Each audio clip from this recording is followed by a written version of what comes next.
Hello and welcome to Primary Sources, a spin-off podcast from the Doctor Who show where we take what people were saying about Doctor Who back in the 80s and the 90s in magazines and fanzines and we riff on it.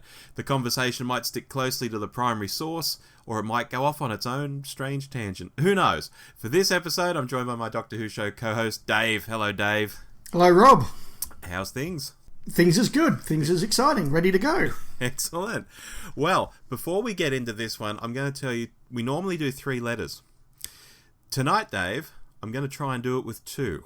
Okay. Because this letters page is very short. It's only a single letters page, and it would be remiss of me not to say which issue we're in of Doctor Who magazine. It is issue 273, January of 1999.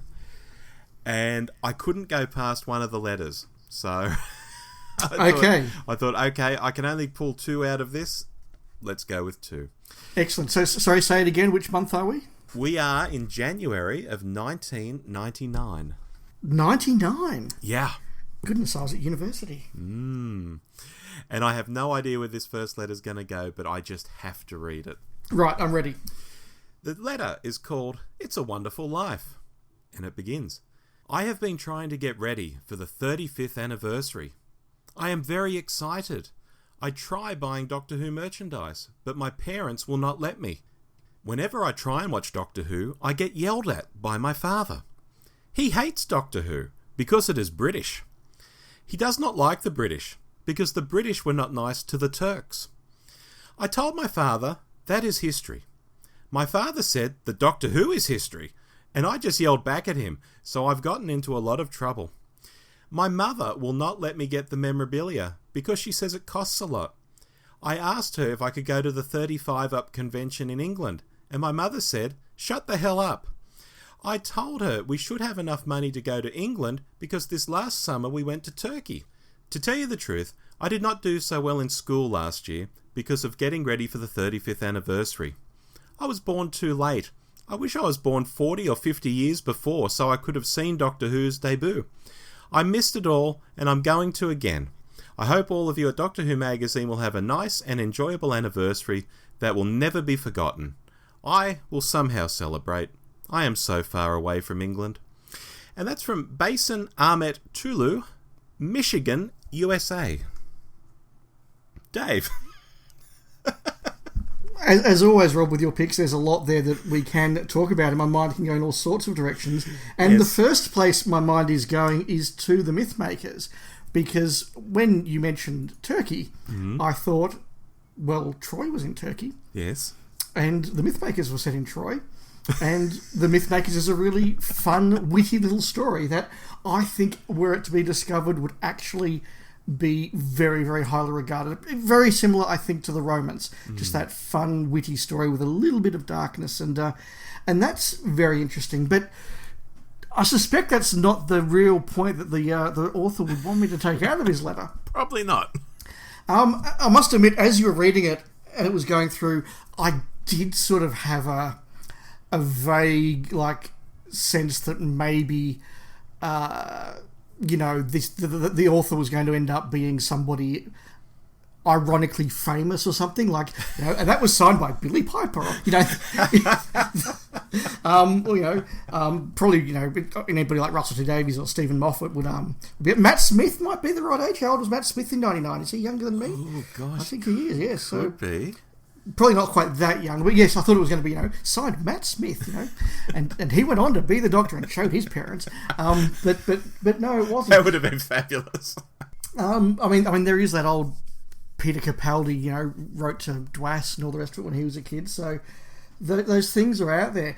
It's very, very 1999, and it's funny because this was the period when I was towards the end of my time in fandom, or at least my first big time in fandom, when I'd been very active in the 90s, because there was that sort of feeling. This is probably the darkest of the dark. Yeah. In terms of the telemovie had come out in 96, it had flopped, and whether you like it or not, it didn't lead to a series, and it was kind of like, well, that didn't work, and I guess the show's not coming back, and DWM was really struggling to know what to do with itself.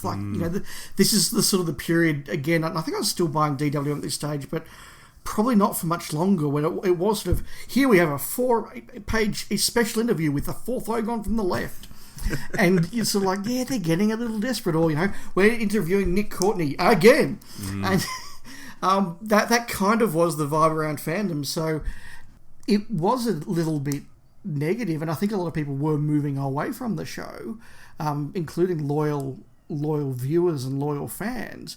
And so for somebody getting into the show at that point, it would have been a really tough time, like even tougher than getting into it in the early 90s. They're just like, what do you do? I mean, I don't think Big Finish had come around at this stage. The Virgin books had gone, the BBC books were out there, and they could have got into that, but there wasn't a lot around. So I certainly can kind of understand that. As for the parenting, well, I get the feeling his parents are possibly immigrants to the US if they're still going back to Turkey, and he's a young boy of Turkish parents. He's in Michigan, and he's into Doctor Who in 1999. It's a strange mix. I mean, they make movies about that, don't they? There was that movie that was out, I want to say at the start of last year. Well, we're recording this in early 2021. I want to say early 2020, there was a movie, the title of which escapes me, but it was about the son of an immigrant family in the UK who found his artistic release through Springsteen. And through Springsteen, he was inspired to be a better writer, and he won creative prizes, and his parents were, no, you've got to stay and get a real job, and we didn't emigrate to this family for you to go and listen to rock music and become a writer. And that's one example of many. You think of sitcom characters, drama characters, movies. There is a trope there, and as somebody who went to high school with at a selective entry boys' school that had a very large number of those first generation immigrants, that the parents wanted the absolute best for them because they had got this opportunity in this new land, whether it's Australia or America, whatever. I can personally think of families like that. The idea of Doctor Who being a release for them, it's interesting. I like it. The idea of writing that to DWM and DWM publishing it, I think, well done to them for that. Yeah. Because it is interesting and very foreign to me, because I discovered Doctor Who through my dad. My dad was a fan from November 1963, and I had no choice. If he was looking after me, Doctor Who was on. Well, this is the thing, because you and I have spoken about this before, our sort of debuts into Doctor Who fandom, and you've spoken very, very lovingly about your dad bringing you into it. And I've thought back on my time, and like my mum was very supportive of me. She'd drive me to the local fan group meetings and such. But my dad kind of didn't get how obsessive I was about it. And he used to actually refer to the show, I can't believe I'm going to say this on the podcast, as Dr. Bloody Stupid. He'd say, oh, you're watching that Dr. Bloody Stupid again. And he didn't get me being fanatical for it at all. So I kind of feel for this kid, actually. Yeah, the thing that my mum didn't get was how you could watch something again. Right. And again. It's like, well, why do you want to watch that? You've watched that. She never sort of understood that thing. Whereas my dad was much more the same of like, you have your favourite series and you go and you watch them again and you find new things in them and all the rest of it. So, yeah, a lot to unpack in that, and a very different letter. I think that's all I've got to say. But the Mythmakers was set in Turkey. That's my headline. I think I want to find... Is it stalkerish if I try and find Baysan on Facebook or Twitter or something and say, hey... 22 years ago, you wrote this. It would depend entirely how he took it, I think. He might be like, oh, I fell out of love with Doctor Who the following year. I haven't cared about it in 20 years. Yeah. Who knows? Wow. Shall we move on? Please. Okay, this one is called Praying for Rain. Oh, the horror of it! The release of the Ice Warriors collection, quite the finest piece of Doctor Who merchandise the BBC has ever produced, has been marred by one silly, irritating, niggling thing. The compilers have forgot to include the 2 existing clips from The Abominable Snowman, episode 4. Every other clip from a missing episode is there, bar these two tiny extracts. It is strangely ironic given they were discovered by Steve Roberts, one of the leading members of the team behind the fantastic Missing Years documentary. However, we should not let this omission cloud our appreciation of what is a truly fantastic package. The documentary is marvellous, and the care and attention that has been lavished on it can only be applauded. Ah, the pleasure that I felt at being able to finally see a Chumbly. The presentation of the Ice Warriors itself is quite superb, with beautiful prints of the episodes and an ingenious linking segment covering the two missing installments. Let us hope this will serve as a portent for things to come. The Reign of Terror and the 10th Planet are long overdue for a video release, and this format would be far more suitable than the old Talking Heads approach of the Invasion. And why not put out improved versions of stories? The Moonbase could be turned into a marvellously watchable experience with the telesnaps and audio extracts approach, especially as a better copy of episode 4 has now been found. Also to be praised is the fantastic quality CD of the two missing episodes. More please, even if they're on tape rather than CD. Let's see Marco Polo and the Daleks Master Plan on the shelves within a year. The Ice Warriors collection has set new standards for the release of Doctor Who. Let us hope they can be maintained. And that's from Mark Roberts in Leicester. Leicester, fantastic. The Earl of Leicester is played by Here we go. No, never mind. I won't go down into classic British stuff. That's really, really interesting, Rob, because coming from this time period, it actually is invoking very genuine and very real memories for me. Mm-hmm. Because as soon as you mentioned that Ice Warriors pack, I can remember the Doctor Who Club of Victoria Christmas party of December 1998. It being a big deal that we had a copy of this that had been, air mailed out from the UK to raffle off as the big prize for the day. And, oh, really? And yeah, it was a big deal. I think up there with probably the Crusade release as sort of, a really big, wow, this is a big deal video release that everyone was really excited by, and it looked nice and had the big box cover and everything. So yeah, I didn't get this. So when I was reading about it, I'm like, oh, it's got a CD and it's got a documentary. It's like a DVD before there were DVDs. Oh, I guess there were DVDs in 99, but you know what I mean. Yeah, certainly before there were Doctor Who DVDs. I don't think the first one of those was coming out for another maybe a year or so before they were doing those vanilla releases of things like Androzani. And yeah, I mean, that doco was interesting because it was probably the first really professional fan-made doco that I can remember. We had Resistance is Useless in 93, which was basically a clip show, and it was fun, and there were lots of clips from stories that we hadn't seen before, so that was nice. And the Who's Doctor Who documentary that the Lively Arts did in 77, I want to say, which is, talking to strange British psychologists about what kids' dreams told him about Doctor Who and stuff, which was very bizarre, but some good background footage of Talons of Wen Chiang. That had some actual school kids in it as well. I seem to have a memory of kids in a schoolroom talking about why they like Doctor Who. Is that the same one? That's the same one, yeah. So that was a very outsiders doco about Doctor Who. Whereas this was, I mean, this is the period where fans have really taken over the Doctor Who industry, and they're making the merchandise that they want to buy. So House, Dammers and Walker are turning out coffee table books that are, what they have always wanted to buy, and we're getting docos like this. It was very controversial, though, in my little part of fandom, because the doco referred to genuinely the lowest and most unpleasant incident that I've been involved in fandom, which was a quite personal and unpleasant stoush between some people in Sydney and some people in Melbourne about something that ended up on that documentary.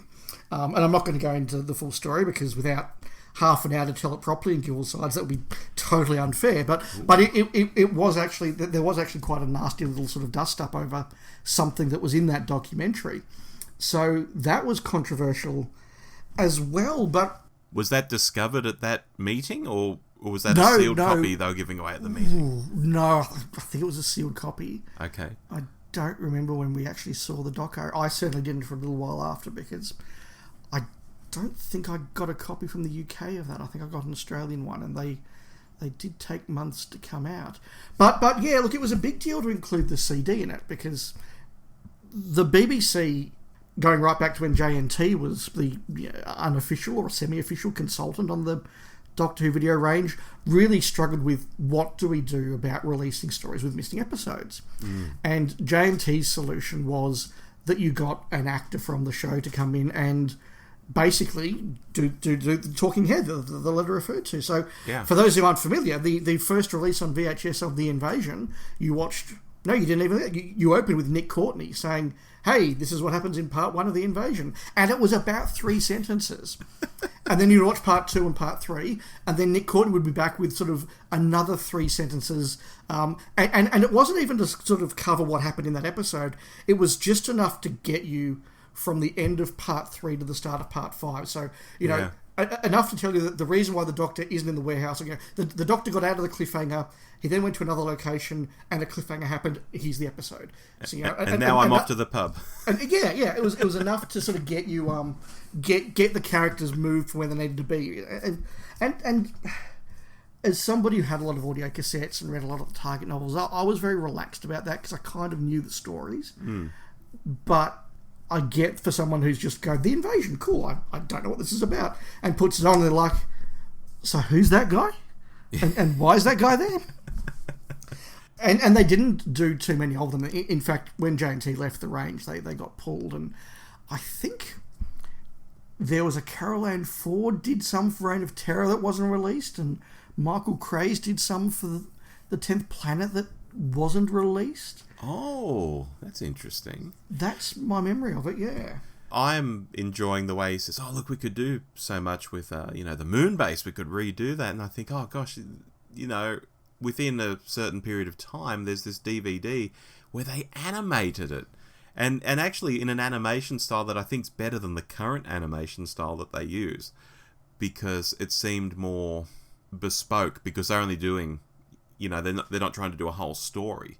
Like, Fury from the Deep or something like that, where they have to have these cookie cutter sort of characters that they sort of animate almost like marionettes. It was actually more sort of drawn animation in the moon base, I think is better. And I think, gosh, if this guy could have imagined what they were actually going to do in time, wow, because not that long between 99 and when that DVD would have came out, relatively. No, but it is ironic, though, because I actually think that the Ice Warrior animations are probably the worst of the range. They're those very South Parky animations that at one stage it literally has an Ice Warrior sort of Cartman style sort of bobbing along the frame rather than walking. It's really, really bad. Oh yeah, the animation styles, because they used all different studios in the early days. So I don't think the people who did the moon base were the same as who did the Ice Warriors. No. Well, I don't think so. Or they had less budget, or different people or something. And they were probably different again from whoever did the Invasion when that was done. Whereas now I think it is one team. And I think there's an Australian component to the team as well. Anyway, I'm getting sidetracked on your show, on your episode. No, look, they're the key points that I have. It's been really, really quite interesting, because I can remember... a big Australian summer's day being at Ridley College of Melbourne University, which hosted maybe 20 years of club Christmas parties. Famously, I know follower of the podcast, Marco, there was a big willow tree in the centre square of this college, and Marco went to grab it and said, crinoid attack, and brought half the tree down on top of him. And there was this big flurry to try and destroy the evidence before we all had to leave.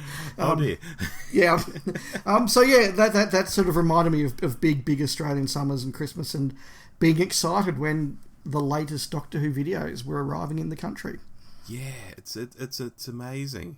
Because this is one release that I did not get. I don't know why. Maybe it was price. Maybe I just wasn't buying videos at the time. Actually, I was probably interested in converting to DVDs around 99.